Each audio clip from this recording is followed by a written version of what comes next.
مش هختم الحلقة غير وأنا بأبدي عن حزني الشديد للهزيمة من بيراميدز.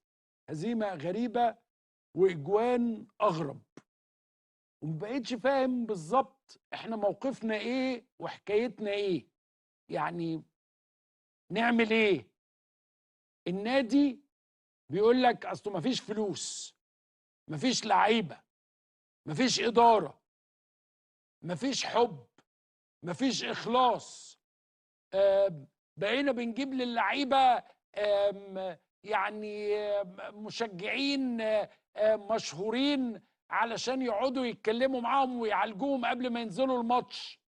بقينا بنعمل كل حاجه بس مفيش حاجه نافعه، وبعدين مش قادرين نقف قدام التنين الاحمر.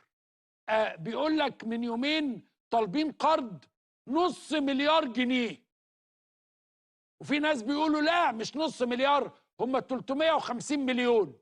طب هي الاهلي بيجيب الفلوس منين؟ يعني احنا عايزين نعرف الاهلي بيجيب الفلوس منين عشان احنا نجيب الفلوس من نفس المكان ونشتري لعيبه قادره تقف على رجليها.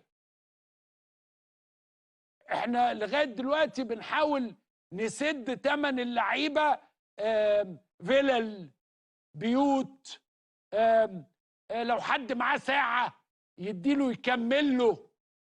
بقى وضعنا غريب جدا، وشيء بقى دمه مش خفيف ومش لطيف. يعني مش ما ينفعش ان ده يبقى نادي الزمالك، انما التانيين ماشيين حلاوة. هات نص مليار، اخد نص مليار.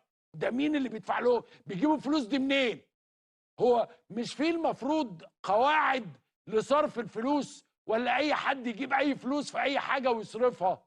احنا مش قادرين نجيب نص مليار ولا 150 مليون.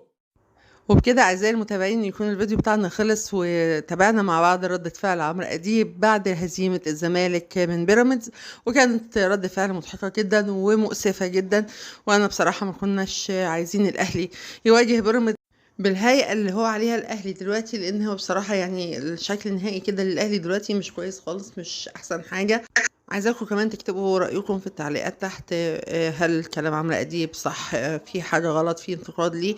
المهم عرفونا رأيكم، وما تنسوش اللايك والاشتراك علشان يوصلك كل جديد، وفعل الجرس علشان يوصلك كل جديد من توب تيم.